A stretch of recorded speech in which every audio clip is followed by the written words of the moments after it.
Bhunaktu Saha Viryam Karavavahai Tejasvinavadhitamastu ma vidvishavahai. Om Shanti Shanti Shanti.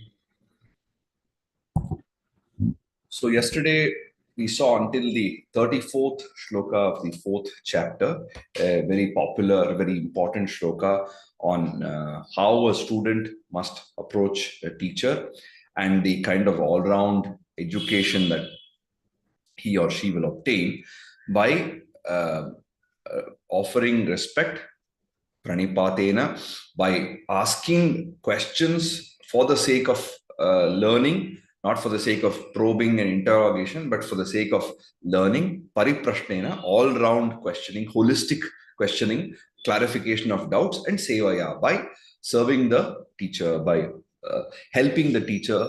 And through this helping, they also pick up a lot of things.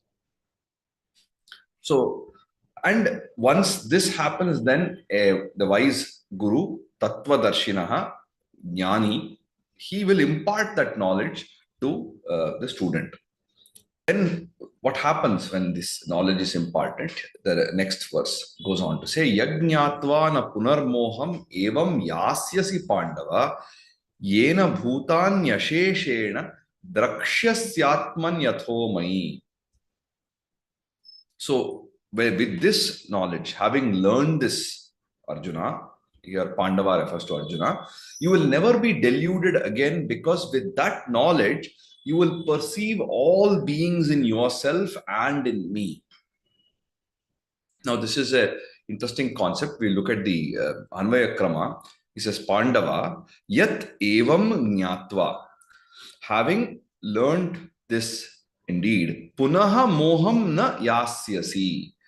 Again, you will not be deluded. Further, you will not be deluded. Once you have this knowledge, once you have attained that, you will not be deluded anymore. So it is like almost, when you're initially, when you're young and you're trying to learn how to get balance and ride a bicycle, until the point you understand what balance means in your body, it is an uphill task. But the moment you understand what that balance means, you will never have a problem of having to fall down while driving a bicycle because of loss of balance.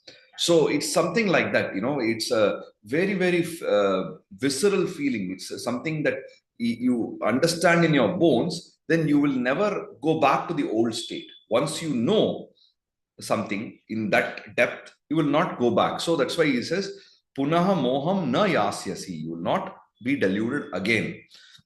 Yena atmani bhutani asheshena drakshyasi.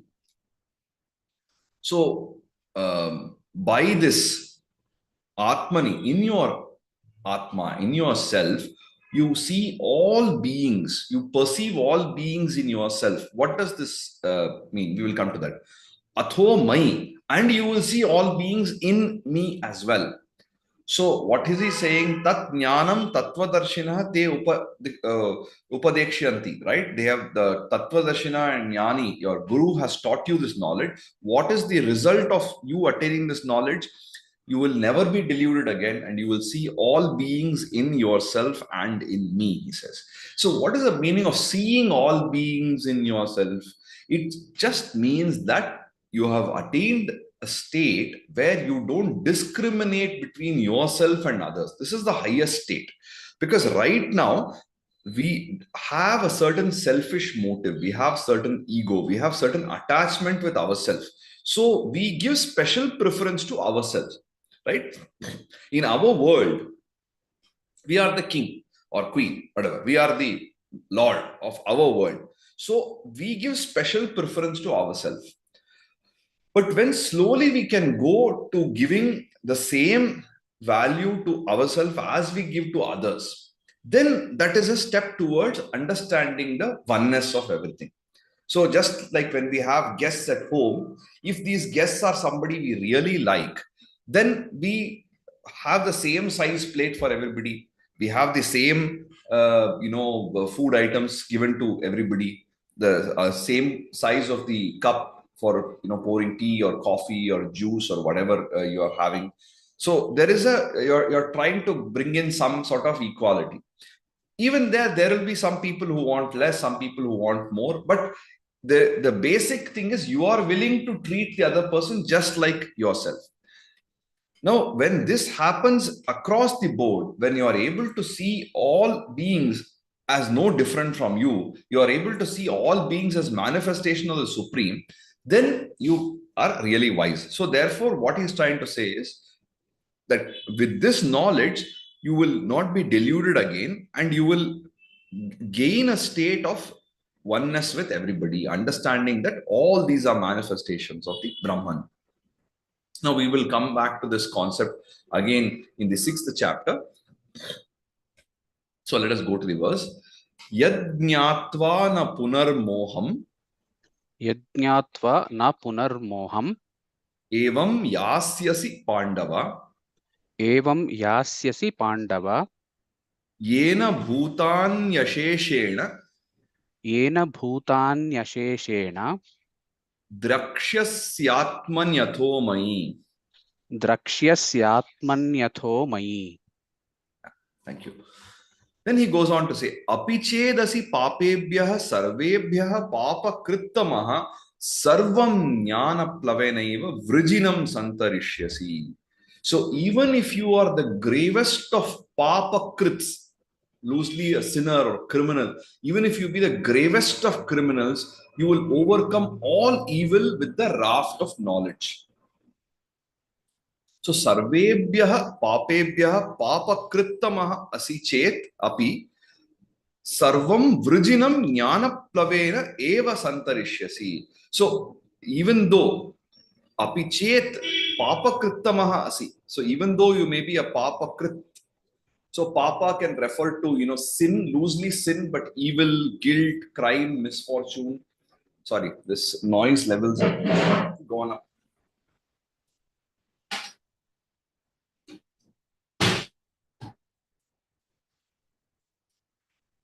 As the day grows longer and we enter Uttarayana with more fervor, people are waking up early and making noises early. Yeah.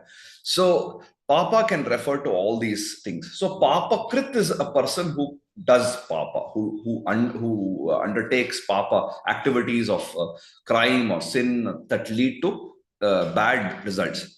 So even you may be the gravest papakrittamaha, the gravest of papakrits, sarvebhyah papebhyah, all your papas, tada sarvam vrijinam, you will overcome all these things, you will cross over this ocean of sin with jnana plavena, jnana plavena, which is the raft of knowledge, the like a boat or a raft of knowledge. You will cross this ocean of samsara, you want to say, or ocean of papa, whatever.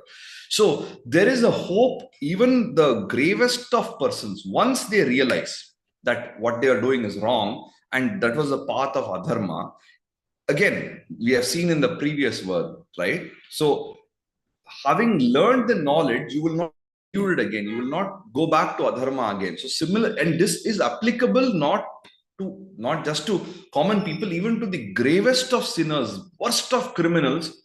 The moment they have a transformation, the moment they realize the mistake, they immediately have the ability to overcome that evil with the raft of knowledge. Now, that doesn't mean that if somebody is a criminal and has done something wrong, his sentence he'll be let scot-free. But even once he realizes that it's a mistake, once he realizes, then there is a possibility of improvement and going back to the path of dharma. And the moment he finishes his sentence in the prison and he comes out, he will not be coming out as a hardened criminal who is further motivated to do crime, but he will come out and he will have all these experiences. He can start afresh and do something valuable. So even the worst criminal has hope if they understand if they understand the reality, if they cultivate viveka. So this is a very hopeful verse. Api chedasi papebhyah अपि चेदसि पापेभ्यः सर्वेभ्यः पापकृत्तमः सर्वेभ्यः पापकृत्तमः सर्वं ज्ञानप्लवेनैव सर्वं ज्ञानप्लवेनैव वृजिनं सन्तरिष्यसि. वृजिनं सन्तरिष्यसि.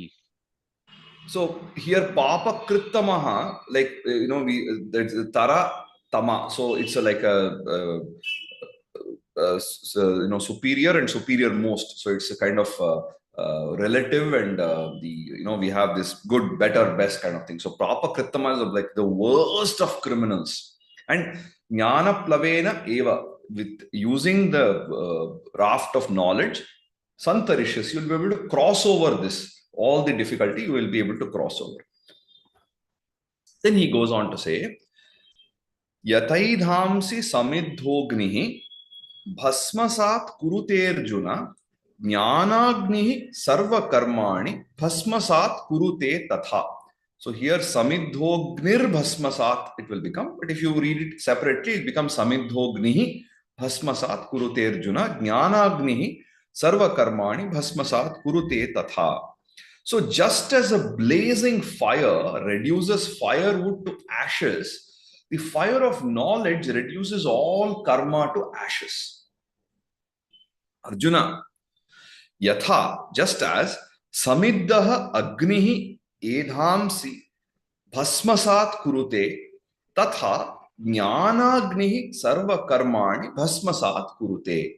Yatha, just as samid is what we offer in the yajna. Samid is the firewood which we offer in the fire of the yajna. So yatha samiddaha agnihi edhamsi bhasmasat kurute. The blazing fire, it just burns all the firewood and makes it into bhasma. Tatha, just in a similar way, jnanagni, the fire of wisdom, sarva karmani, all karma is reduced bhasmasat kurute. All the karma is reduced to bhasma, ashes. Now, of course, what he's trying to say now, karma refers to all kinds of action, right? So in this case, all karmas are burned. What is the meaning of karma here? It encompasses, karma literally means action. It encompasses all kinds of action. It could be the action that we do to maintain our body. It could be the action that we are doing without a sense of self motivation, selfless action. It could be inappropriate action. It could be karma, vikarma, all kinds of karma, rituals, then inevitable actions, whatever are there, the work for greater welfare. All these karma, here we can understand this as a complete sum of all the things that we do. And the way to cleanse the karma is to understand the basis of karma. When we say that karma is burnt in the fire of knowledge, that means that we are understanding the basis of karma and all the stains which are associated with karma, like craving for the karma phala, the undertaking of wrong action. All these things are the stains, the taint which are associated with karma.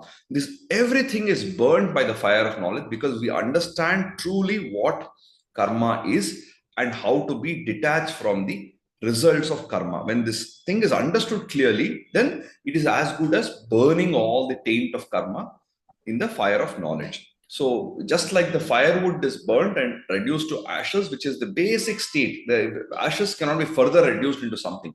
So similarly, once the karma, the stains of karma, everything is burned in that fire of knowledge, then absolutely we can be peaceful. Yathaidhamsi samidhognihi यथैधांसि समिद्धोऽग्निः bhasmasat kuruterjuna भस्मसात् कुरुतेऽर्जुन jnanagnihi sarvakarmani ज्ञानाग्निः सर्वकर्माणि bhasmasat kurute tatha. भस्मसात् कुरुते तथा. Then again a famous verse. Nahi jnanena sadrisham pavitramiha vidyate tat swayam yoga samsiddha kalenatmani vindati. Nothing is as pure as knowledge or wisdom in this world. One who reaches perfection by yoga will eventually find this wisdom or knowledge within. Jnanena sadrisham, equivalent to jnana, equivalent to wisdom, pavitramiha nahi vidyate. There is nothing as pavitra as jnana. There is nothing as pure as knowledge, as wisdom.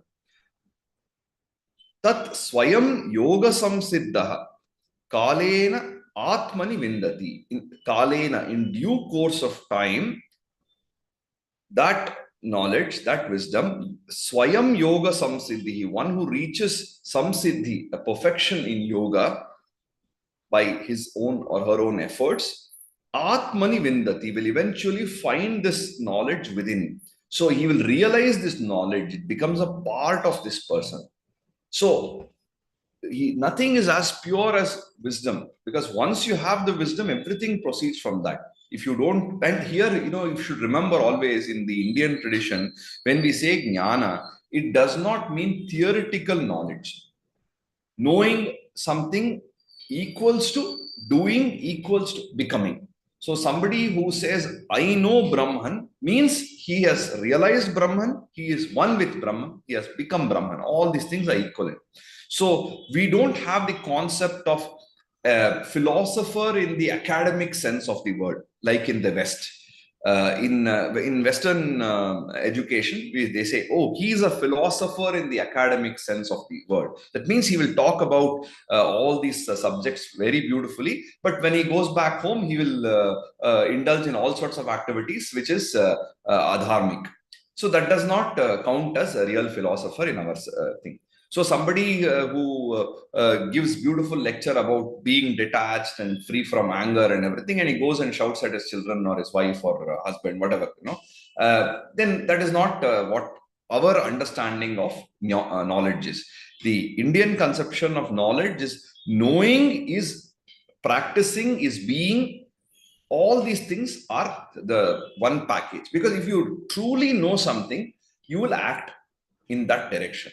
If you really know, if you realize in your experience that sugar is bad for you, then you will not have it. The moment you realize it, because otherwise it just remains theoretical knowledge. For example, let's say you're frequenting a restaurant and a friend of yours tells you, I used to work in that restaurant. They don't have hygienic standards. The kitchen is really bad. Don't go and eat there. You may take it as apta vakya pramana, like a person, this is like a testimony of a known person, a good friend. You may say, okay, maybe, that restaurant is not good, you may avoid it. But if it is just a theoretical knowledge, if it is just based on this level, sometime inevitable situation where some friend comes, you are in the neighborhood, you may say, okay, doesn't matter, let's go there, once in a while, it's okay. But let us say you have yourself seen that kitchen is so dirty and they are not at all following standards of hygiene. You will never go there because you have that experience. So when you really know, then it will also translate into your action. Otherwise, you just theoretically know it. It may or may not translate to action. So when this nothing is as pure as knowledge, knowledge is to be understood not as just theoretical knowledge, but theory plus practice. Nahi jnanena sadrisham नहि ज्ञानेन सदृशं pavitramiha vidyate पवित्रमिह विद्यते tat swayam yoga samsiddha तत् स्वयं योगसंसिद्धः kalenatmani vindati. कालेनात्मनि विन्दति. Then he says, Shraddhavan labhate jnanam tat parah samyatendriyah jnanam labdhva param shantim achirenadhi gacchati. So, a sincere person gains knowledge through focus and mastery of senses. And once he has acquired knowledge, he soon attains supreme peace. So, sanyatendriyaha, samyata indriya. So, one who has controlled his indriyas. Tat paraha shraddhavan jnanam labhate. So, a person who is sincere and who is focused, and he has controlled his sense organs, and he attains wisdom. So, like I said, it's not just theoretical knowledge of something, but actual indriya nigraha, actual control of some senses, actual focus and shraddha, a devotion, a faith in the higher, levels. So it is a combination of sincerity, focus, and mastery of senses. And jnanam labdhva, having attained this wisdom, achirena, very soon, without any delay, param shantim adhigachati, supreme peace. He attains supreme peace immediately, because the way our knowledge works is the moment we realize something, then it naturally leads to things falling in place. Sometimes, for example, in the case of music, right, you're learning a particular composition, you're working again and again, whether you're a violinist or a singer or a vainika. So you're playing a certain line, you're not getting some phrase, you are finding it difficult, a certain jump from one note to the other, you're finding it difficult. You're practicing again and again, you're listening to it. And then after you work on it enough number of times, it becomes almost like second nature. Suddenly things start falling in place. If you have done any practice of music or painting or dance or any of these things, you'll realize that there is one point which is kind of a tipping point where you have realized this in experiential wisdom, not just theoretical. Theoretically, when you listen to somebody, he's jumping from this note to this note, he's doing this, he's doing in this beat. We can know all these things theoretically. But when we try to repeat it in, while singing or playing an instrument, at some point things just click. Once that understanding happens, once that clicks, then the rest of it becomes very easy. Very quickly, you pick up the rest of the composition. So something like that, a sincere person who is focused and who has controlled the senses, he attains the wisdom, he attains jnana. And once he attains that jnana, very soon he reaches the state of supreme peace. Param shantim adhigachati. Another beautiful verse. Shraddhavan labhate jnanam. Shraddhavan labhate jnanam. Tat paraha samyatendriyaha. Tat paraha samyatendriyaha. Jnanam labhva param shantim. Jnanam labdhva param shantim. Achirenadhi gachati. Achirenadhi gachati. Then he says, Agnyascha shraddha dhanascha samshayatma vinashyati nayam lokostina paro na sukham samshayatmanaha. Very, very important verse. But a person who is ignorant, insincere, and eternally skeptical gets destroyed. So a person who is overly suspicious and ridden with doubt, he becomes very indecisive. And one who remains hesitant and confused finds no happiness in this world or beyond. So Agnyaha, one who does not have knowledge, cha ashraddhadanaha, one who does not have a sincerity, who does not have faith. Ashraddhadanaha cha samshayatma, one who is always suspicious. Vinashyati is destroyed. Here, samshayatma should be understood as somebody who is very, very suspicious and skeptical about everything. It is not referring to a person who has certain specific doubt while studying and goes and clarifies. Because we have already seen that a person who is in serious pursuit of something and has certain doubts, he is expected to go to the guru and clarify. Pariprashnena sevaya, he says, right? Pranipatena pariprashnena. The student is expected to go and clarify his doubts from the guru. It is important to clarify doubts. You should be free of doubts. We see it in many places. Here, samshayatma, person who is through and through a skeptic, through and through doubtful, everything he starts doubting. If we don't have basic level of faith, we cannot operate normally in society. Now, if I want to take a bus to Mysore, I go and I say, oh, is this bus okay? Has this been checked? Does the driver have a driving license? Show me the driving license. Is this road laid correctly? I want to see the plan for this highway. If you start checking everything, you can never proceed. We have faith that this driver will have a license. We have faith that some Airavata bus or Ashwamedha bus or whatever we have in Karnataka, it is working fine. We have faith that the driver has some qualifications to drive. He has a driving license. We have faith that our co-travelers are not serial killers. All these things are faith. How do you know? Do you have are you always traveling with people you are familiar with? You just get into a bus or a metro or a train, you're surrounded by people you don't know. Unless there is a basic faith in goodness of humanity, you cannot proceed in your life. You will be sent to a asylum, you will be sent to a home, right? So therefore, the basic level of faith and trust one must have. Whereas if that person does not have the Shraddha Dhana, does not have the Jnana, and does always is a Samshayatma, that person is destroyed. It's a very practical observation. This has nothing to do with any philosophical detail. It is just an observation of human nature. A person who's always skeptical, always suspicious of people, is not going to be successful. A great leader has to have faith in his people. A good boss is a person who has faith in his subordinates. If he starts doubting everybody, then he will not be able to achieve anything.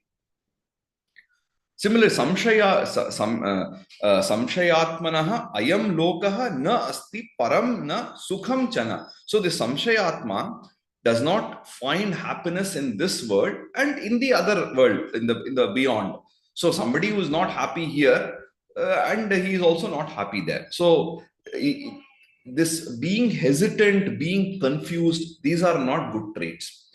It is good to harbor certain doubts when we are not clear. We want to go and clarify that doubt. But to always be hesitant and indecisive, it is problematic, right? The classic case of when you are a batsman, you come to the front foot and defend the ball, or you go to the back foot and defend the ball, or you come to the front foot and hit it, or you go to the back foot and do a late cut or whatever. But if you are stuck between front foot and back foot, by the time you make the decision, either the ball will come and hit your pad, you become LBW, or you will be bowled.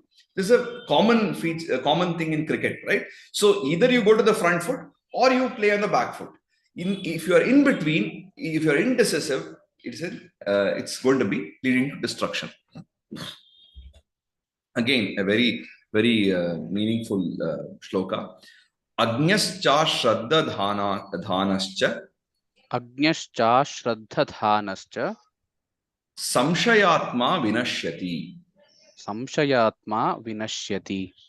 Nayam lokosti na paro.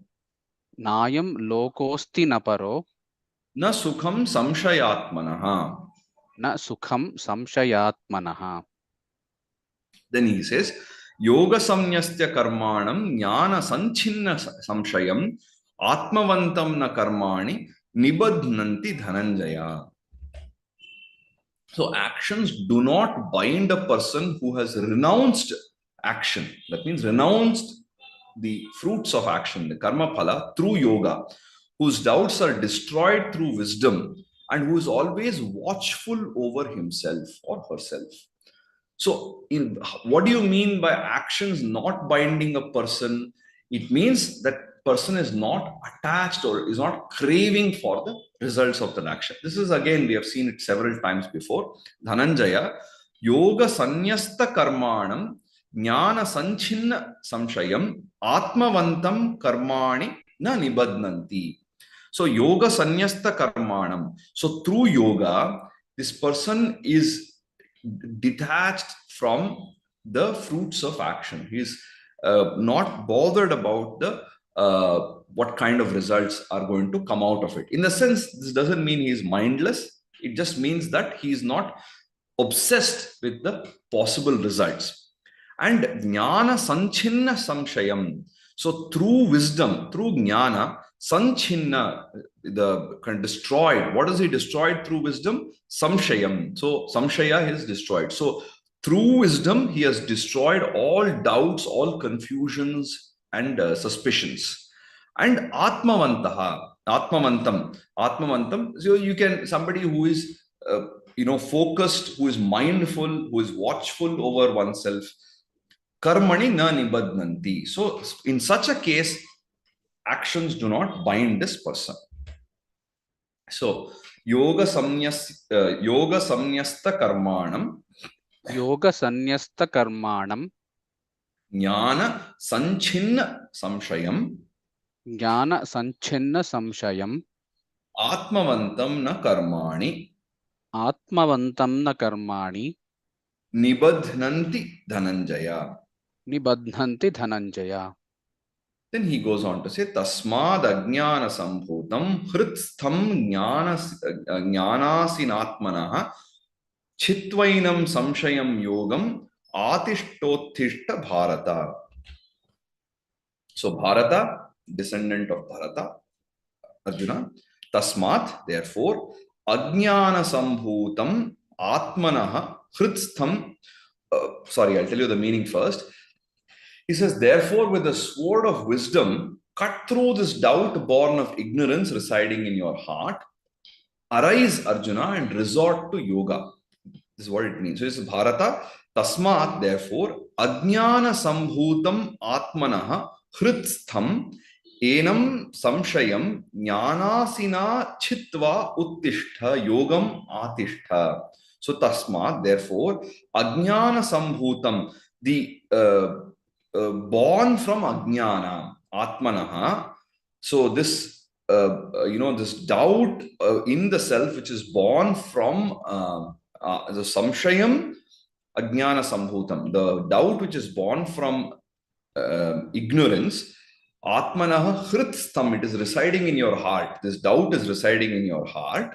Jnanasi, asi is a sword, so jnanasina chitva. So cut this ignorance with the sword of knowledge, and uttishta, rise, arise, and yogam atishta, resort to yoga. Be steadfast in yoga. So tasmad ajnana sambhutam तस्माद् अज्ञानसम्भूतं hritstham jnanasinatmanaha हृत्स्थं ज्ञानासिनात्मनः chitvainam samshayam yogam चित्वैनं संशयं योगम् atishtottishta bharata. आतिष्ठोत्तिष्ठ Bharat. Yeah. Thank you, Sudhakar sir. So basically, in the fourth adhyaya, so here again, he has used the fire of knowledge, the sword of knowledge, like this. So jnana is used, should be applied on the doubts and ignorance and problems and all these things, almost like a weapon is being used. So jnana is very, very powerful. Wisdom is very, very powerful weapon to be used against all the evils. Is used to destroy the evil. So jnana, the kind of metaphors he has used of fire and this sword, is that it's very important to apply this jnana ruthlessly to finish off the enemies of human listing, whether it's kama, krodha, lobha, moha, mada, matsarya, the 6 great enemies of humans, or whether it's our weaknesses, lethargy, restlessness, suspicion, all these things, using the fire of knowledge, using the sword of wisdom, all this must be destroyed. Otherwise, we will not be peaceful, right? Okay, so with this, we come to the end of the fourth adhyaya, which is again very, very interesting, very nice chapter. A lot of wonderful insights. Roughly, we can see that there are 7 broad categories in the fourth chapter. First, we have the antiquity of the instruction about karma, yoga. Krishna talks about how in the olden days, he had told this to Vivasvat had told Ikshvaku and Manu had told Ikshvaku, and how this knowledge had come down in this parampara, and it was taught from Guru to Shishya and so on. It appeared to have been lost because of, certain people obscuring that wisdom with excessive scholarship or confusions or things being dulled for whatever reason, but this again being revived by Krishna telling Arjuna. The first, antiquity. Then he talks about the divine greatness of dharma. He talks about the guna and karma, distinction, and how both these are important for the varna and dharma. Then he talks about akarma in karma, karma in akarma, right? Then the different karma yajnas. Then he talks about the relationship between karma and jnana. Finally, the necessity to completely eliminate all doubts and suspicions by knowledge. Correct? So these are the 7 broad categories given by D.V. Gundappa, which is very, very methodically done by him. So I don't have to reinvent the wheel. This is taken from Jivana Dharma Yoga. Now, in the previous chapter, one of the big discussions also that we had, and one of the focus points was that of Swadharma, and the importance of Arjuna adhering to Swadharma, doing what is right for him. In his case, Swadharma was, fighting the war because he was a great warrior. He was trained for it, and the situation demanded that he fulfill his personal journey so that it can be helpful for everybody around, because it was a dharma yuddha, a war that was fought for the sake of preserving and upholding dharma. He also talks about the inevitability of karma and how it is impossible for karma to be without any stain. The moment there is karma, there will be certain stain, and the constant attempt is how to purify this karma using the wisdom. So the fire of wisdom burns all the karma, just like the fire of blazing fire burns firewood. We just saw it earlier today. So the only way to remove this taint of associated with karma, the only way to purify karma is by removing all traces of selfishness and craving for the result. When we perform any karma without a selfish motive, when we perform an action without obsessing over the result and offering it to the Supreme as if it is something which is done purely for the sake of doing it, then it becomes a means for elevation. Whereas when an action is undertaken solely with the objective of getting something, then it becomes like almost like a rat race, and that will lead to all sorts of degradation. At any cost, we must meet our targets this quarter. Then what happens when that any cost means, even if it's adharma, slight adharma, it's okay. That's the undercurrent. Let us do this excellent work and try to accomplish these things and focus on what we can do. At the end of the quarter, something good will come. If you are working in a particular field with dedication and focus, many times we get better results than when you are constantly fretting over the results. Like I told you the example of how children learn, they are not bothered about what results are going to come out of it. They just pick up the language which is around them. Whereas when adults learn a language or learn a new skill, they're constantly evaluating themselves and using half their energy in assuring themselves that they are progressing. If they don't have that worry and they just completely immerse in that activity, before they realize it in a matter of months, they will have attained a good degree of expertise. But the problem is we are always thinking about the past and the future. So what Krishna talks about Swadharma is now continued here in the 4th chapter about karma and the various aspects of it. There's a question now, why did Krishna evoke this idea of the antiquity of this karma? Is he trying to say, oh, it's very ancient, therefore it is good? Just because it is ancient, should it be accepted? No, because just because something is old doesn't mean it's great, and just because something is new doesn't mean it's bad. So we have to examine it based on its qualities and give due credit to what is right and not about old or young. So it's important also to realize that tradition is not just about blindly repeating what's there in the past. Tradition is about building on existing knowledge. So traditional approach means you are taking what is there in the past, using that and going further. It's a very efficient approach to whatever we do. Whereas iconoclasm is an inefficient approach. So it's like cleaning up everything and start reinventing the wheel again. Too much of time is lost when you take the approach of iconoclasm, which is kind of breaking the old and creating something completely afresh. I've seen this a lot in working with some of the educational institutions.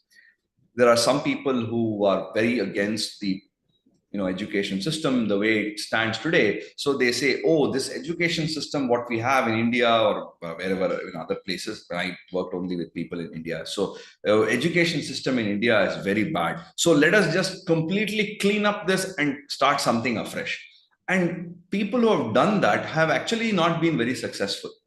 It is people who realize that the education system is problematic, but it has its good points and its weak points. So let us continue with the good points and then build up on the good points, trying to slowly eliminate the weak points. Instead of that, if you say, oh, we will completely change the system and do something totally different, then it is invariably become very inefficient. So it should be like the flow of a river. D.V. Gundappa says it's the unbroken flow of a river. Then it attains the impetus, it attains the prominence, it attains the speed and the magnitude. Otherwise, if there is a cut here, it is broken there, then it is inconsistent, and then water will not collect, and it becomes useless. And if it starts stagnating, it will begin to stink.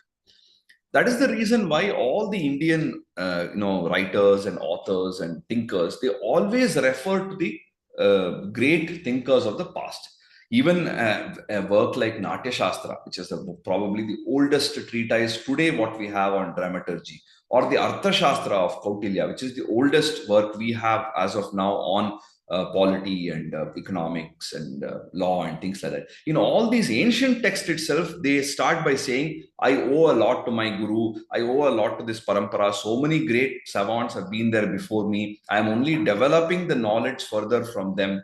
So they are not saying this just to be appearing humble. They actually mean this because they are taking the groundwork laid by the past masters and building upon it. Like just like a person building a house, if the foundation is very strong and very well built, you have a ground floor alone, then it becomes easier to build the first floor. If the foundation itself is not strong, then how could you think about building the first floor? And if the foundation is not strong and you have not constructed the exterior well, how can you think of interior decorations and beautiful lighting and shelves and faucets and all these things? It's not possible. So therefore, we have to think like a person who is constructing the first floor of a house, where you are building over that, building on what is already available instead of completely discarding what is there. And when something has stood for so many years, it stood the test of time, itself suggests that there is something of value in it. Otherwise, it would probably not have stood for such a long time. So therefore, civilization is built by building up on the tradition. So that's what Krishna also invokes when he says that this is an ancient yoga. And this yoga becomes very obscure over a period of time, and it requires constant re-energization, because there's always a possibility of certain lethargy, obsession of certain formal rather than the substantial.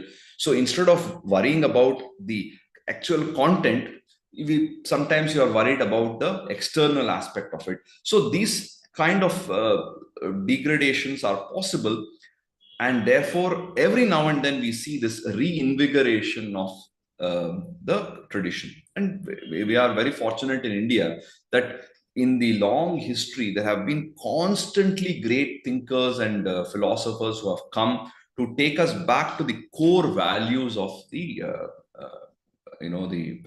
tradition.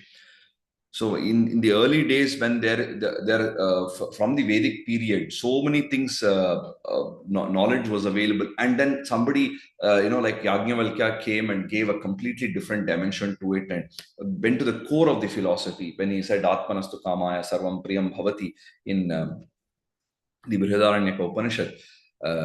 He says that whatever we do ultimately is for our own sake. We are, by nature, we are very selfish. So whatever you think, you love the world, you think you love your wife, but actually you love yourself. So like this, he has some very, very fundamental contribution. Then later we have some of the other people who are, or like for example Vedavyasa, all the thing which was distributed, he organized it into the four Vedas and gave that wisdom in a handy way. So like this, constantly we had great thinkers who have been realigning the society back to the similarly, Shankaracharya, Vidyaranya, Vivekananda, like there's so many people all through, you can see that they're always going back to that original root. That realignment is has been going on. And when we look at the history and the manner in which these great philosophers have worked, or similarly in the political front, so many great kings and rulers, the way they have worked, whether it's Shivaji, whether it's the Guptas, whether it's Chandragupta Maurya, whether it is the Hoysalas and the Pallavas, all these people, we see that Krishna's explanation of avatara is much broader than just simple, like there is this supreme God Vishnu and he takes the 10 avatara. That is one very narrow way of looking at it. But Krishna presents the concept of avatara without distinction of space and time. So any point of time, anywhere in the world, there is a crisis. There is always a possibility, there is always a propensity for one great individual to rise and try and do something for that society.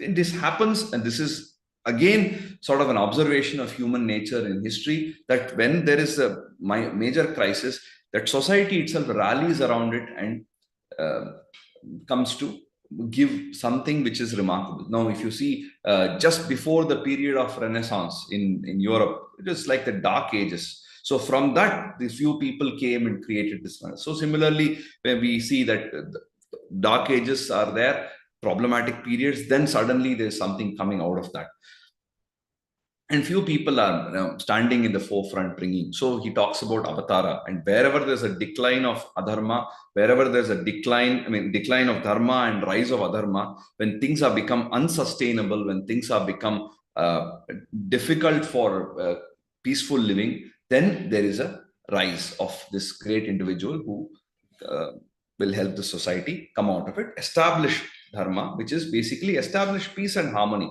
in the society. That's what it means when you say dharma samsthapanarthaya. He says, for the sake of establishing dharma, which means what? Is ensuring that everybody is peaceful. If everybody in a society are peaceful, that means it is working according to dharma.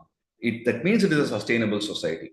It is only when people are not peaceful, or when there is one particular group of people who are not peaceful, or when there are particular individuals in different groups who are not peaceful, then it is unsustainable. Whereas if across the board people are, generally peaceful and harmonious, that means dharma is prevailing. After talking about this, he comes to this important idea of varna, which I've discussed in some detail. And later on in the 18th chapter, again, we will get into a little more discussion about that. It's broadly a classification based on guna and karma. Guna is the innate traits of an individual. Karma is the kind of activities that he or she undertakes. And we all have different desires. We all have different skill sets. We all have different interest levels. And therefore, there is a lot of distinction between each person. We are all trying to get to the state where we want to be happy, where we want to be valuable to society, but our paths are different. And because of this difference, there cannot be equality in the material world, simply because we are all different. Whether it is physically, even you take a case of twins or triplets, they all have their own personalities. They are not like a carbon copy of one another. They have their own personalities, whether it's height, whether it's weight, whether it's appetite, whether it's speed of learning something, whether it's the manner of speaking, every way we are all different. So therefore, trying to get equality in a material level is a futile exercise. equality exists in the level of adhyatma. Equality exists in the abstract level. For example, in most of the countries, all citizens are equal in the eyes of the law. So this is an abstract idea that equality exists in abstraction, not in a literal sense. Now, all citizens are equal in the eyes of the law, which means when you come to the court and you have committed a certain crime and you are being tried for that, irrespective of who you are, the procedure that is followed will be the same. But that doesn't mean the sentence will be the same. Doesn't mean the quality of lawyer will be the same. It doesn't mean the actual details will be the same. But the process, the procedure followed, the opportunity given will be the same. Now, we know from experience that the same opportunity given to two different people will be used in two different ways. So, therefore, our idea, principle of equality is at an abstract level. And the attribute, the way in which this system of Varna, social classification work, it is not going against equality. It is just organizing society in a certain way that ensures smooth functioning of the society. So, the idea is that the individual is a part of a community, and individual uses his or her innate ability and knowledge and skill in the service of the collective, in the service of the larger society. So therefore it is very important to realize that all the varnas are important for society. And that's how it was in the earlier days. Like I said, we don't have an example of a civil war. We don't have civil unrest, because earlier it was all village based or small unit based living. And there in a village, a barber is as important as a blacksmith, who is as important as a purohita, who is as important as a chieftain.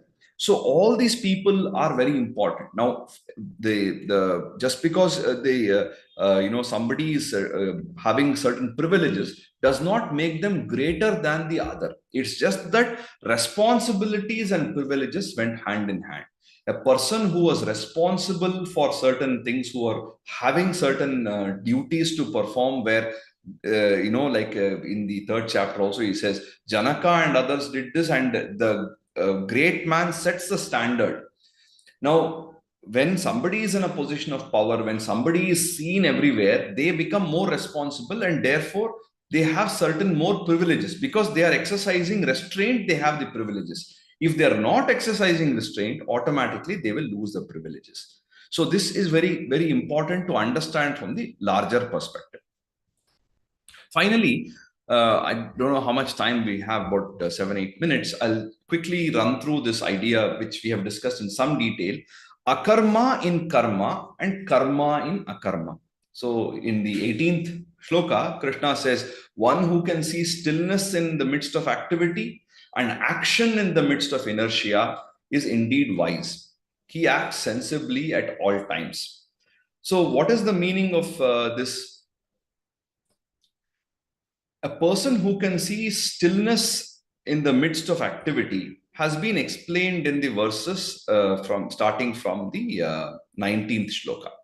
So he says, the pursuits of the wise are not motivated by desire. Their actions are purified in the fire of wisdom. They are always satisfied. They are independent. Even when they are engaged in action, they do nothing because they're not attached to the outcome. So it almost feels like they are not doing anything because they are not attached to the outcome.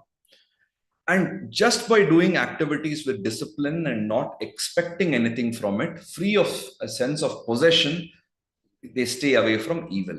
And they're satisfied with what comes on its own accord. Then they are even minded in success and failure. They rise above dualities. They don't have any jealousy or envy. And therefore, they are not affected when they're performing action. And finally, that set of verses he concludes by saying, one who is wise, unattached, and liberated acts in the spirit of yajna. So, working in the spirit of yajna naturally means that even though he is acting in the middle of activity, there is a stillness. In the middle of karma, there is akarma. Now, what is the meaning of action in the midst of inertia? Starting from the fourth shloka in the third chapter, he says, one cannot achieve freedom from action merely by being lazy and staying away from work. You don't become serene by becoming lazy. So, serenity is different, laziness is different. Just by being lazy, it doesn't mean you're a peaceful person. Peaceful person is when they are doing work and they are still in their mind. That is peaceful. Not just sitting. A lazy person is not serene. And he says nobody can remain passive even for a moment. Everybody is helplessly drawn by natural inborn impulses. And a person who just sits still and not engaging the organs of action in work, but mentally brooding over sensation, is a hypocrite who has fooled himself or herself. And a person excels when he disciplines the sense organs with his mind and engages the organs of action in work for the larger welfare without getting attached to sensations. And one has to do the work that they are supposed to do. It is always better than laziness, because even the basic maintenance of the body is not possible without working. And finally, he says humans are bound by their action except when they are performed for the sake of yajna. Therefore, free from attachment, work in the spirit of yajna. So, both these set of verses, one talking about stillness in the midst of activity, the other talking about action in the midst of inertia, finally culminate in working in the spirit of yajna. So, both 4.23 and 3.9 talk about working in the spirit of yajna. So, unless we work in the spirit of yajna, which is, like I told you earlier, the sense of working as if it's a worship. There is a reverence involved when it comes to yajna that you have towards the work. Then there is a sense of sharing with other people because it's a community activity. When we are working, it involves so many other people. Then there is an element of celebration because so many people are there working together. We are also celebrating. So when a work can become worship and sharing and celebration, then it becomes yajna. So that is the spirit of the set of verses here. So then later on he discusses about other things, karma and the different types of karma, vikarma, karma, the karma yajnas and all that. We will look at that in the next session. I think there are few questions. 436, compared to other cultures, we can get rid of papa by submission to God, whereas here by jnana. Okay, this is an interesting thing. Professor Vedavyas has raised a point that you can come out of papa by submission to God, whereas here it is by jnana. Even in Sanatana Dharma, we have this idea of prapati, and we have this idea of surrendering to Supreme and offering, but it cannot be, it's not like a temporary pass out of jail kind of a thing, right? If you're really submitting to the Supreme, if you've committed a crime and you've committed something and you're really offering, it means what? You are realizing that you have made a mistake. And there, that jnana element is there. There automatically, or when you are submitting to the Supreme, and even, for example, in the Catholic tradition, you have the idea of confession. Confession does not mean you go and do whatever crime you want and go and confess and again go back to a life of crime. That's not the idea, right? It is just that there is an opportunity for you to change. Now, just because you did some mistake, it's not that you're labeled forever that you're a bad guy. So that Bhagavad Gita verse 36 is that everybody has the opportunity to raise their standard. So it may have so happened that you have done something wrong, but that does not mean you have no hope. You have a chance to cross it. How does one identify right guru for oneself? This is a big question. Again, Vedavyas sir has asked. I think it's a function of being clear about what you want to learn, and also some element of luck, finding the right person who can guide. And I think it's also important to, when you go to a guru, even when it could be a guru for mathematics or guru for dance or guru for spiritual thing, after a certain point of time, if it is not leading to any great result, it's okay to go to somebody else. You first have belief and faith in somebody, but after a point of time, if there's no result coming out of it, you should be willing to go to somebody else. I think that's my take on it. And there is a question: is this person succumbed to suicidal tendencies? I didn't understand this the context. So maybe I think Narendra ji has asked a question. If you can just send me a mail with a little bit of context, then we can bring it up. So again, Vedavyas has a point that why does it say in Manusmriti that punishment for crime is different for different varnas?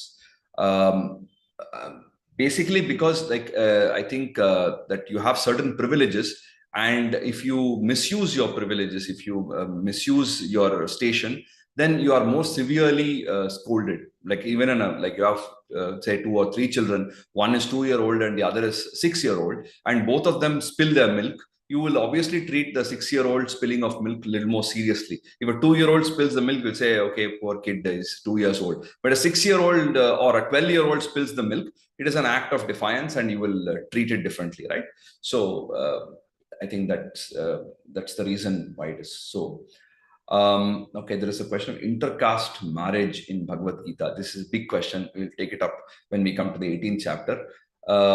It may be relevant to okay, there's a Kiran has said Ramana Maharshi's statement that surrender is not different from jnana. Yeah, so bhakti and jnana are not different. Jnana and karma are not different. This is we see in the Gita also many times.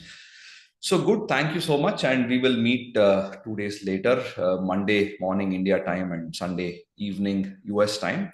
And if there are any questions, please send it to me by email. And I'll spend a little bit of time reviewing the 4th chapter, and then we will start with the 5th. So thank you so much. Om Tat Sat. And have a nice weekend. And thank you, Sudhakar sir, for reciting. Thank you, Hariji. Thanks on everyone's behalf.